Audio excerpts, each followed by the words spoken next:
Oh, shit. Did you see that? Did...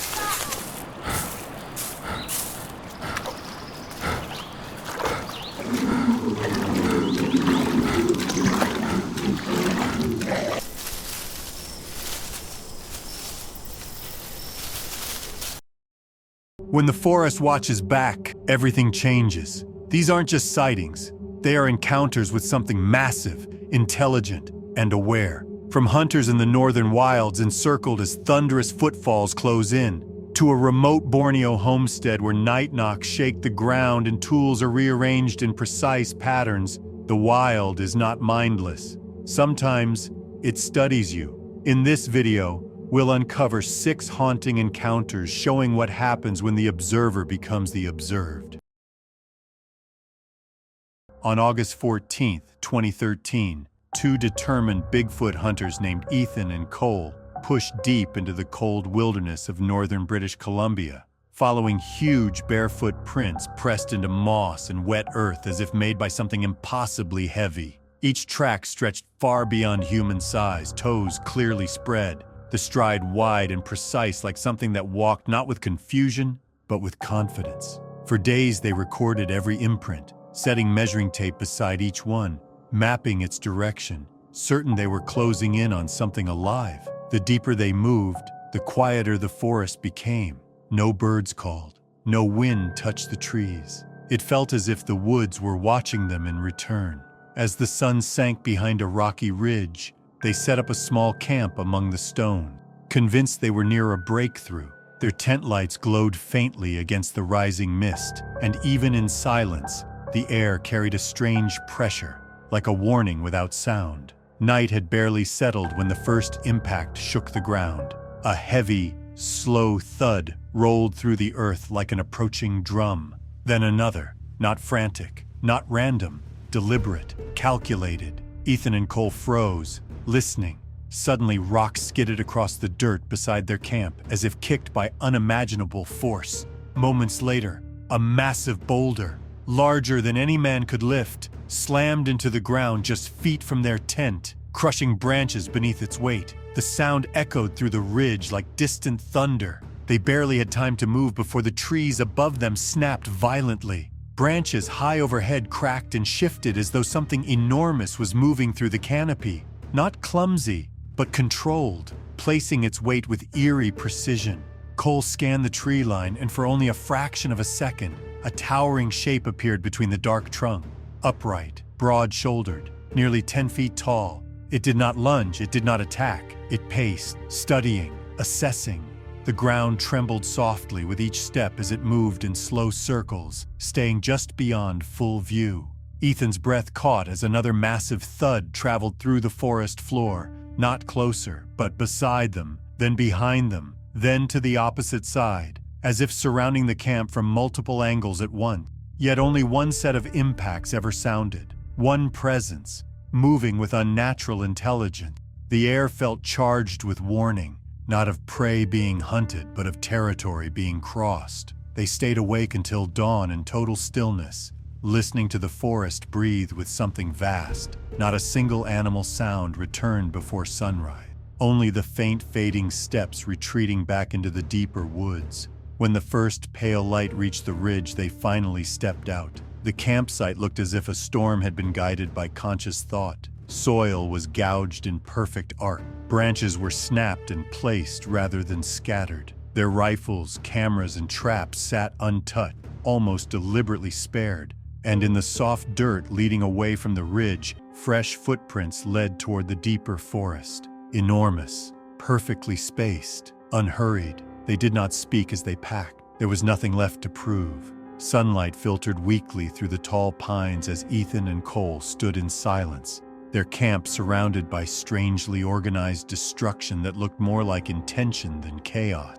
The gouged soil curved in sweeping arcs rather than random tiers, and the snapped branches were not scattered but laid with even spacing, almost like markers. It was not the ruin of a struggle, but the controlled distortion of territory. The morning air carried a faint metallic scent that was not blood yet carried the weight of something living. The rifles still leaned where they had been set, The traps were untouched. It was as if the hunter had made one thing unmistakably clear. It could have ended everything. It chose not to. Neither man packed quickly. Every movement was slow and careful, as though rushing would disrespect whatever force had moved through the night. The footprints leading away from the ridge were fresh and impossibly clean, each pressed deep into the damp earth, twice the length of a man's boot, each step set with the same distance as the one before it. Not a wandering path, not an escape, a retreat with patience and certainty, as though the creature had already reached a conclusion. It had watched, it had tested, it had spoken without word. Their presence here had been measured and found unworthy of further tolerance. As they descended the ridge, the forest felt heavier than before. The silence was no longer empty. It was occupied. Even birds had not yet returned. The trees stood unnaturally still as though holding breath. Ethan glanced back once and saw where the prints vanished at the bend of the trail. Not faded, not trampled, but simply ended. No drag mark, no shift in soil. Each step had weight until it did not. It was as if the being had left the earth entirely.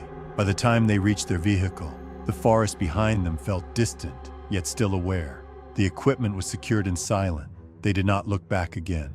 The farther they drove from the ridge, the more the natural world slowly returned. Wind moved through trees. Small birds crossed the road. Yet neither man felt relief. What followed them was not danger, but realization that what they had pursued had never been fleeing. It had been watching them long before they arrived. In the days that followed, neither returned to collect the recorded measurements they had carefully taken earlier in the week. The evidence remained untouched. They did not speak to reporters or attempt to profit from what they had seen.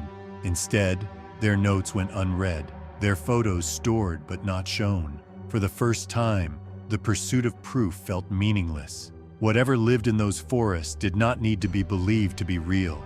The warning had not been violent. It had been restrained, measured, absolute, and both understood it clearly. They had not discovered it. It had permitted them to leave. On May 28, 2025, helicopter pilot Dana Morales lifted off at first light to inspect a remote logging zone deep within the Pacific Northwest forest, expecting clear air, but instead met by a sudden wall of dense white fog that rolled in without warning, swallowing the ridge ahead and smothering the treetops below. Her radio remained steady, yet the forest beneath seemed muted, drained of all movement and sound, as if holding its breath beneath the haze. While holding a careful hover above a narrow valley, a vast shadow emerged through the mist, an enormous upright shape pacing the ridgeline with unnatural control, towering over fallen pines, moving in long, precise strides that showed no stumble, no hesitation, as if its steps were chosen with full intent. Dana watched only seconds before it slipped back into the fog, but the scale of its frame, the way it moved in pure silence, carved itself into her mind like a warning she could not chase away. Gripping the controls tighter, she held altitude as scattered tremors began thudding through the trees below. Not random impacts, but slow, heavy pulses that struck the valley like something massive shifting its weight, each one evenly spaced as though tracking her location from the cover of the fog. She scanned her radar instinctively, yet the screen remained empty. No signal spike, no thermal signatures, as though nothing at all was there. Still, her instruments flickered in short, sharp glitches, a brief interference that vanished as quickly as it came, like something powerful had passed beneath the electrical field of the aircraft. In the fog below, branches cracked with a deliberate rhythm, not the panicked crashing of wildlife, but firm, unhurried motion. She did not see it again, but she felt it, the sense of being measured. Her instincts screamed to retreat, but the valley held still, forcing her to maintain course as the forest went deathly silent around her.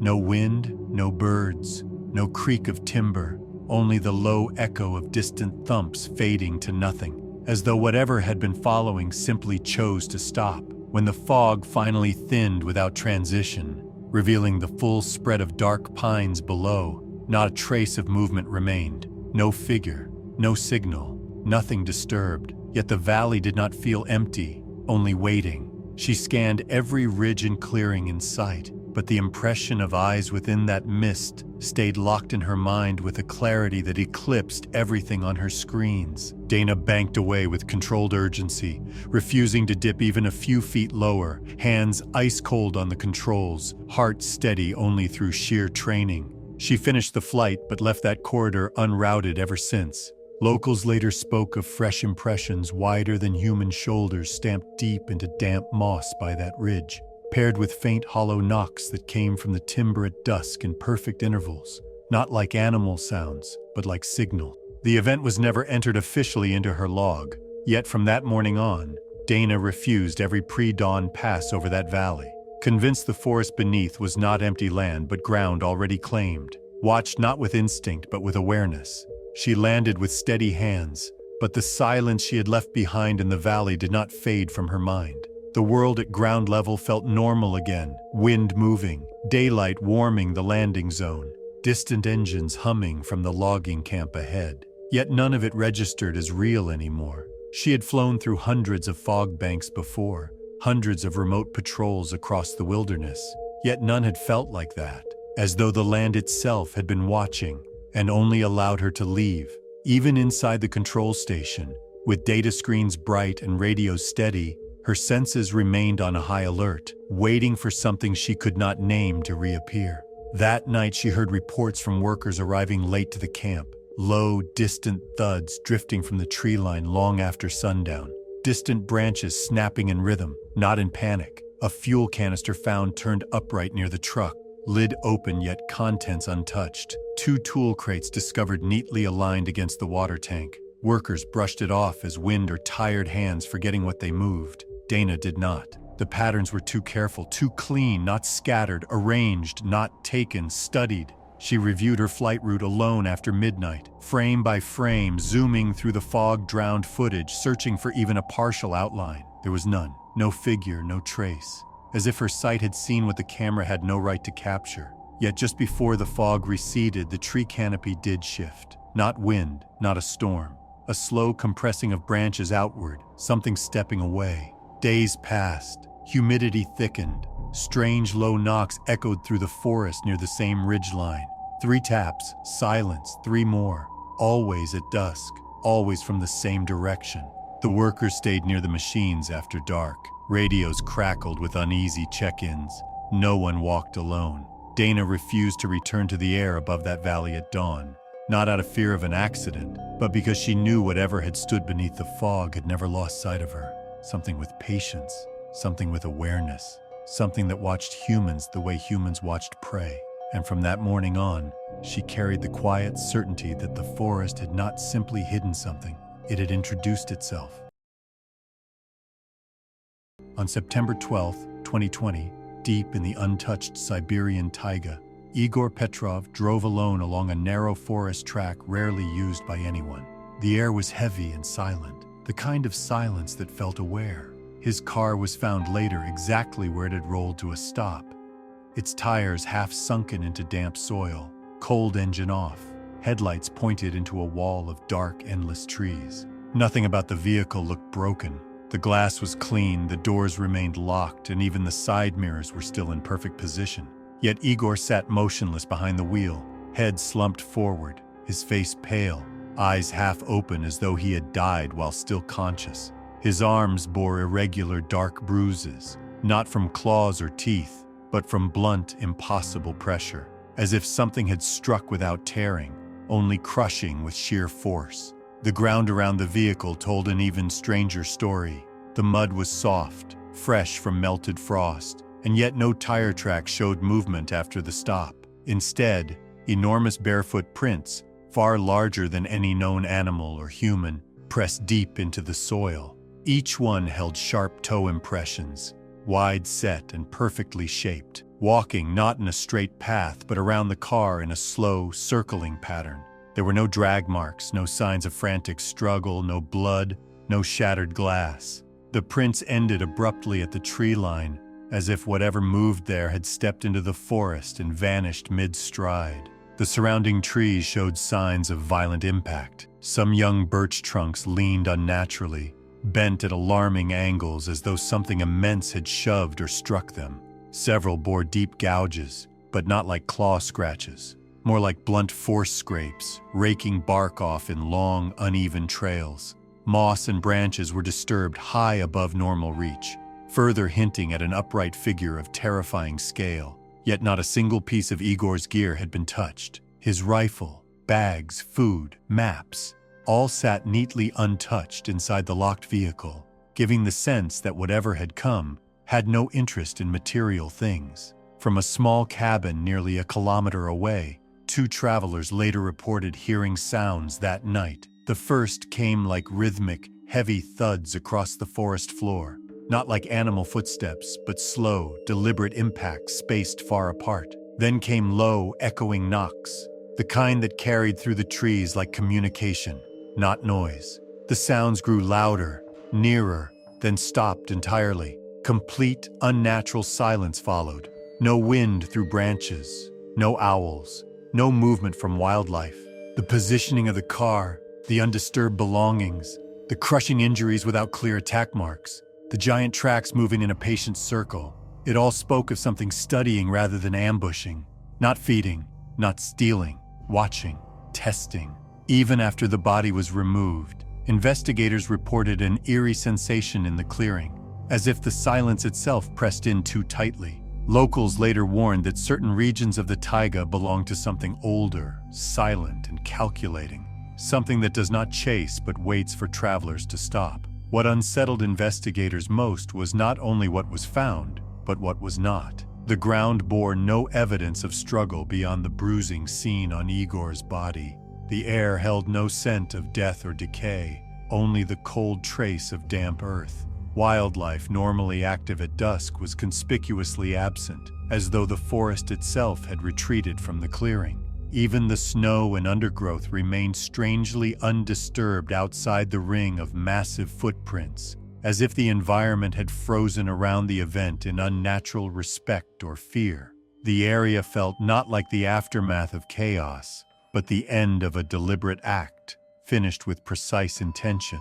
Igor's body was removed quietly, yet those present avoided speaking above a whisper. The silence felt too deep, too aware, as though any sudden noise might summon back whatever had stood there in the night. Some officers refused to linger, stepping backward rather than turning their backs fully on the tree line. A search team swept the immediate forest but found no trail. The giant barefoot impressions ended sharply at the shadowed edge, not softened or scattered but gone in a clean cutoff, as though the figure had vanished rather than walked away. No heat signatures were picked up on thermal equipment, and no wildlife re-entered the clearing for hours after the humans left. In the nearby cabin, the travelers who had heard the thuds later described the silence that followed as worse than the sound. It came sharply, like a switch, as if the forest itself had been silenced on command.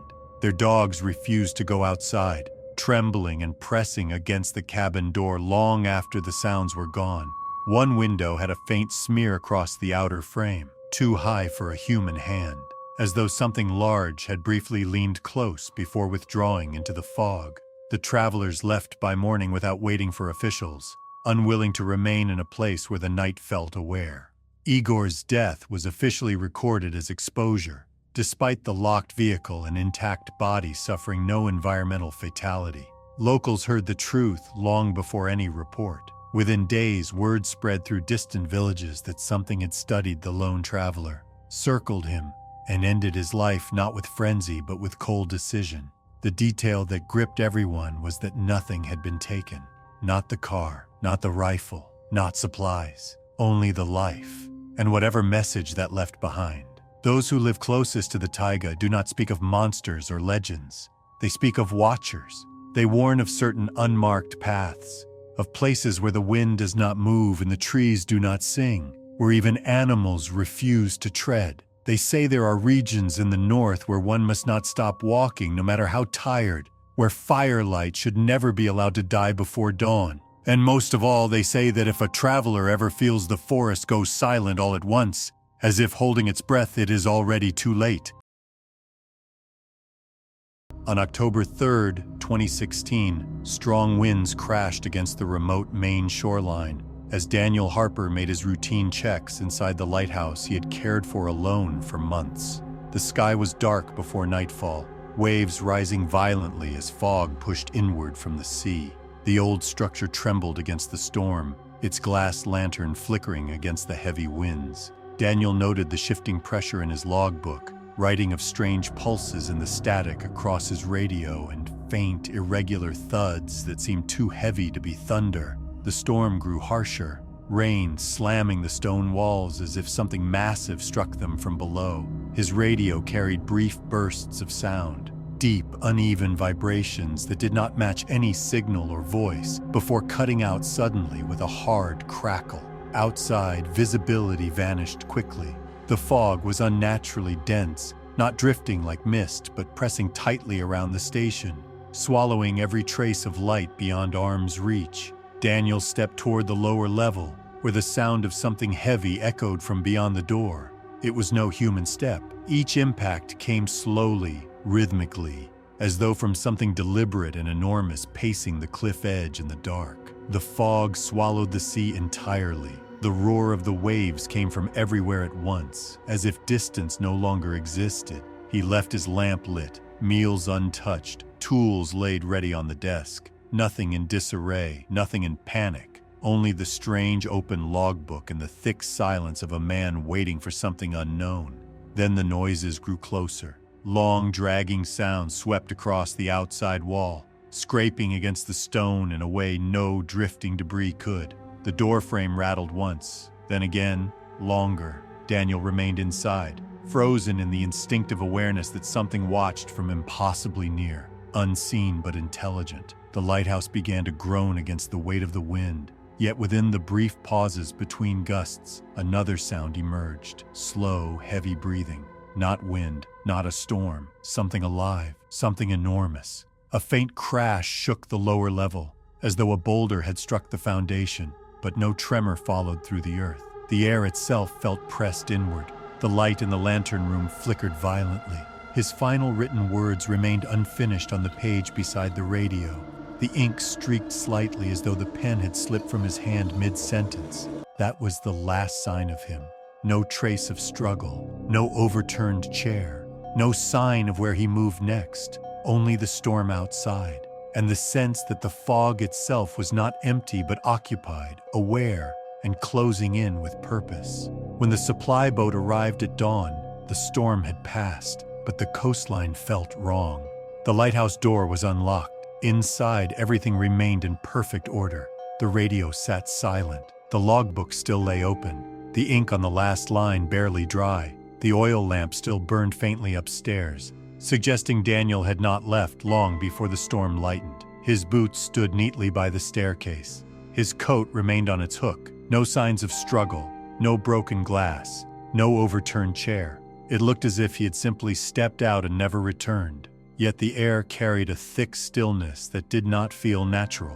Outside, the cliffside soil had been pressed down as though something immense had stood close to the lighthouse walls and watched through the windows unseen. Then the prints were found, enormous, bare, sunken deep into the wet rock and gravel as if by a creature far heavier than any human, shaped like a foot but far too large to belong to one. They led from the path above the tide line toward the narrow cliffs facing the sea, forming a clear trail before suddenly ending mid-stride in the fog-slicked stone. There were no signs of slipping, no drag marks. The path simply stopped where no further step existed. Nearby boulders bore long scrapes as if clawed or gripped. Investigators measured the prints but did not release the numbers. Their statements remained vague. The official report used only the word unusual before quickly shifting blame to the storm. The sea remained silent that morning. No gulls called. No distant waves could be heard crashing.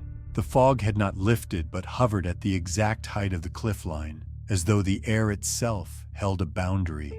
Locals later said the silence was not normal after a storm, that the ocean never went that still unless something else commanded the land around it. They refused to approach the lighthouse again, especially during bad weather. Some swore they had heard rhythmic thuds echoing across the rocks since that night, always paced slowly, never fading, as if something still returned. Daniel was never found.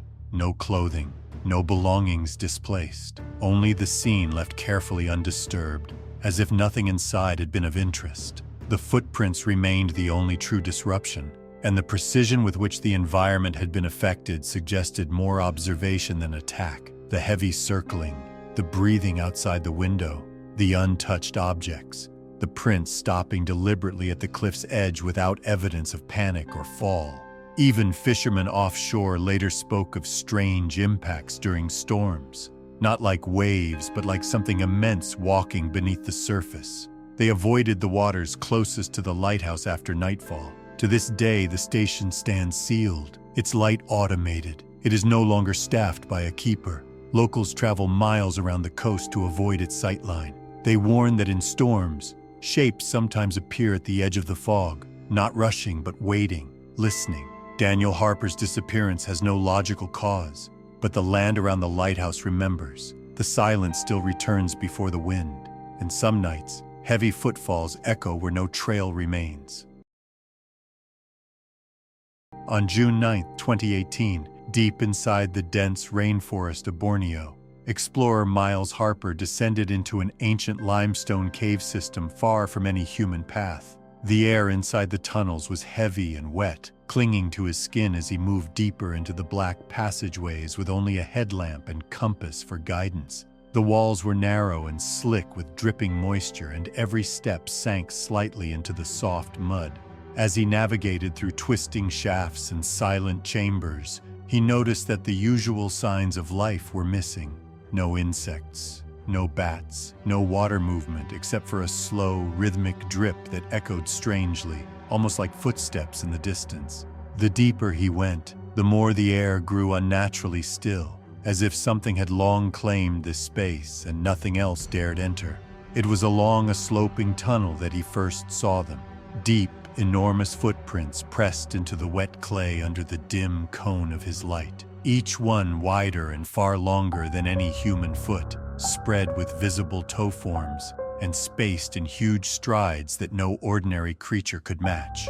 The mud around them showed no drag or stumble, almost as if the being had glided with impossible balance. Miles stopped cold, heartbeat rising as the air seemed to tighten around him. Far ahead, from the black beyond his light, came the first sound, a heavy, low thud that reverberated through the stone. Then another, not rushed, slow, purposeful, as if whatever made them was aware he was there.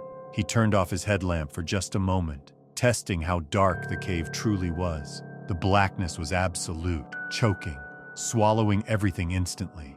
In that instant, a massive shift of movement brushed faintly against the far rock face. He snapped the light back on, and for less than a second, the beam caught a shadow far down the tunnel ahead. Something upright, towering, shoulders broader than any man.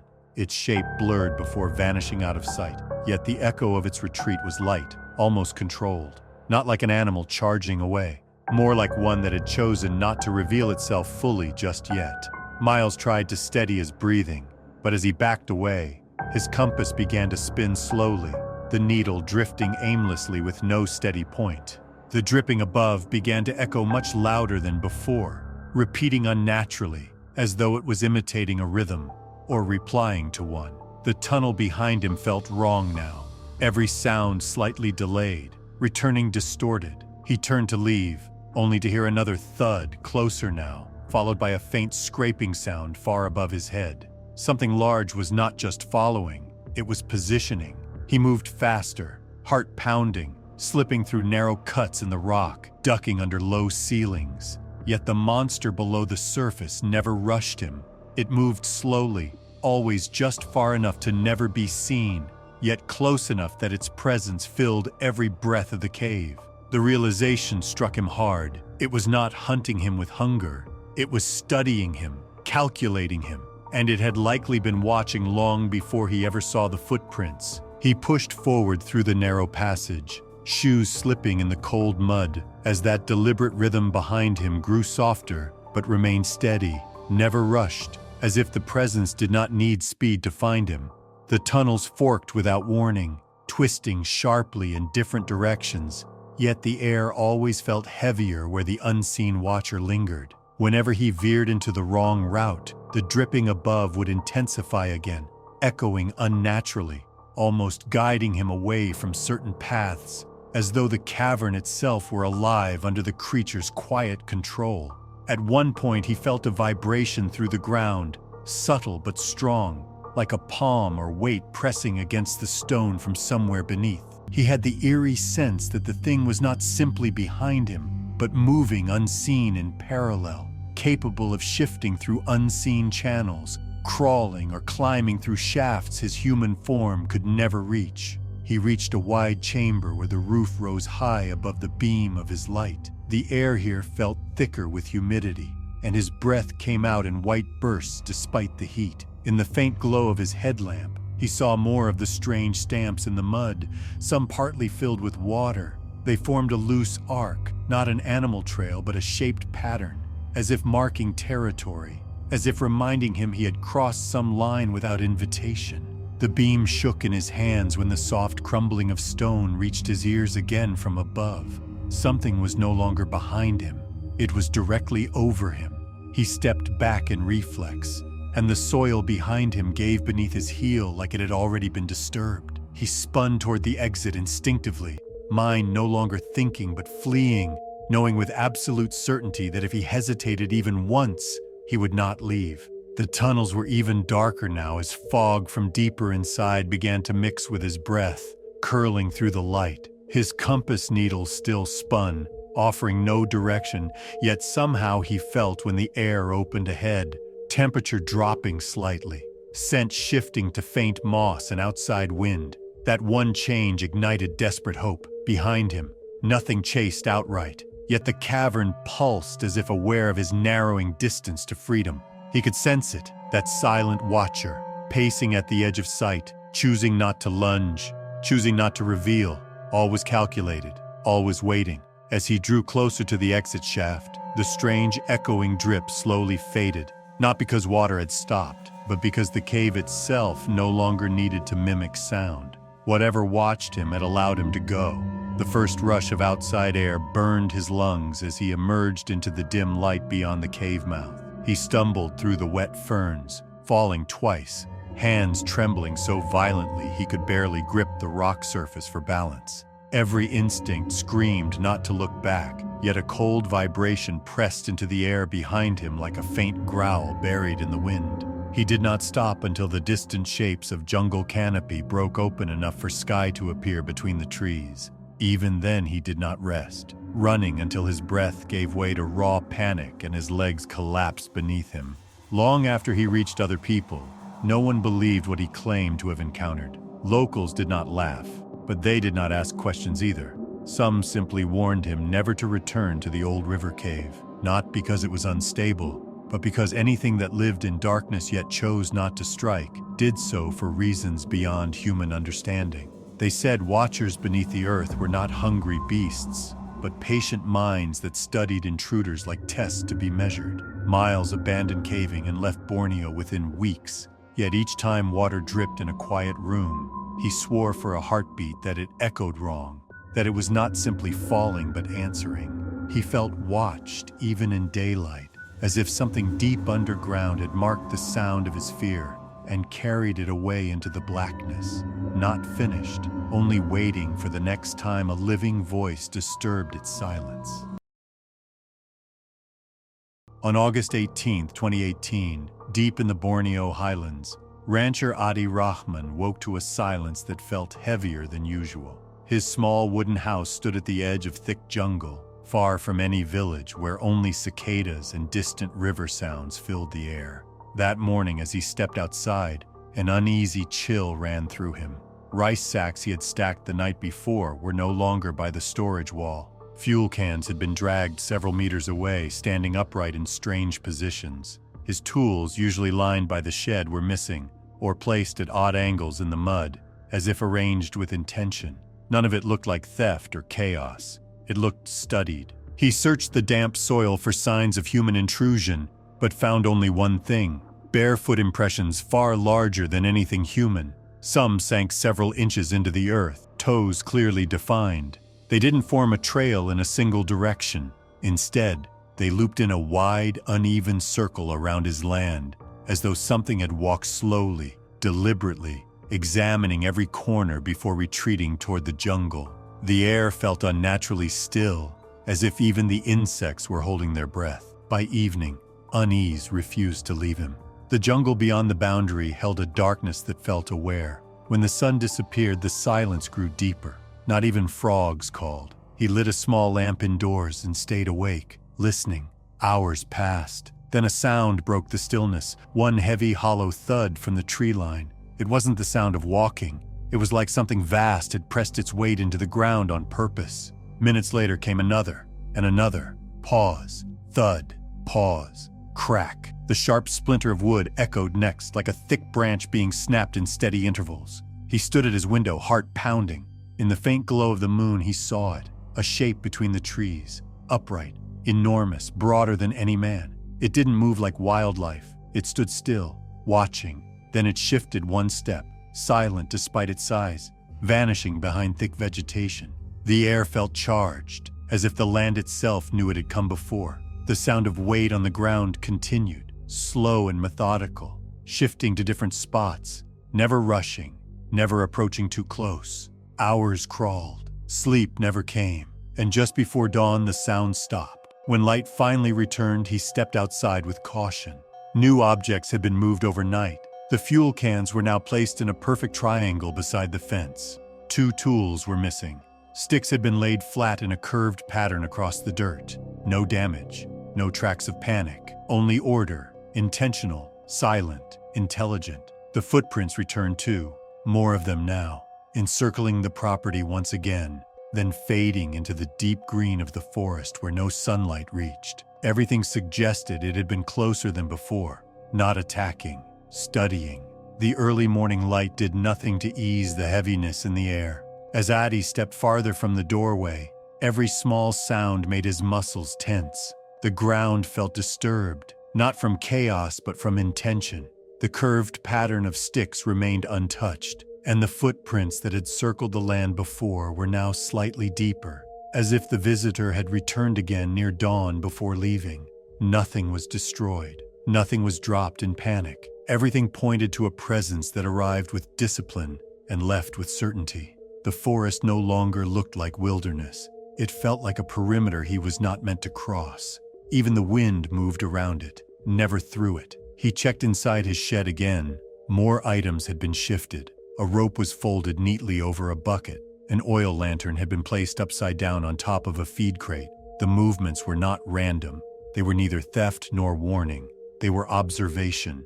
Each pattern felt like a question left behind without words, as if whatever had come was learning its surroundings, learning him, learning boundaries. All day the silence continued. No birds called, no rustle of monkeys in the canopy. Livestock stayed unnaturally still. Even the air felt dense, holding back movement like water around a submerged weight. He remained near the doorway, unwilling to step into open ground. He watched the tree line as if expecting eyes to appear between the ferns. Nothing showed. Yet the feeling of being watched never left. Night returned with even thicker weight. The darkness felt slower than before. Shapes vanished instead of fading. Hours passed with no sound until once again, the first deep thud struck the ground. Slow, distant, followed by another. Not moving forward, but shifting in a large circle. The ground itself seemed to pulse with each impact. And then came the snapping branch sound again, not frantic, not accidental, but steady. It did not feel like movement. It felt like marking. He stayed completely still. The presence never approached the house. It stayed just beyond clear sight, as if keeping him inside was its intention. There was no sense of immediate danger, only study, only patience. The night passed with the same rhythm as before, and just as the sun began to lighten the treetops, the sound stopped at once. Silence closed again. By morning, the signs had changed. The patterns were different. The fuel cans had been moved again, this time not in a triangle, but in a wide arc. The rope was gone. The bucket was on its side, but aligned with a precise curve traced in the dirt. Each placement followed a logic he could not understand, and the footprints were now more numerous, layered over the older ones in overlapping circles. Their paths split around the land, as if creating a boundary rather than a path. None led inward. All passed around. The feeling that it had never left settled heavily over him. Whatever moved in the night was not wandering. It knew this place. It was not curious like an animal. It was not aggressive like a threat. It was something older, something observing every inch and leaving signs only for him to witness. He realized the movements were not careless. They were controlled. Each reshaped placement felt like a message made without words. Not an attack, not a warning, a demonstration. For days afterward, he avoided the edge of the forest. Even outside in daylight, he never stepped beyond the structures. The atmosphere around the clearing never returned to normal. No animal sounds came back. The earth still looked pressed where the footprints had formed that wide circle. The patterns left each night remained untouched until he moved them. And every time he did, the next night they returned in new precise shapes before dawn. Nothing repeated. Nothing was random. The highland air grew heavier, as though it did not belong fully to him anymore. Something watched not with hunger or impatience, but with an unwavering presence, observing, calculating, always unseen.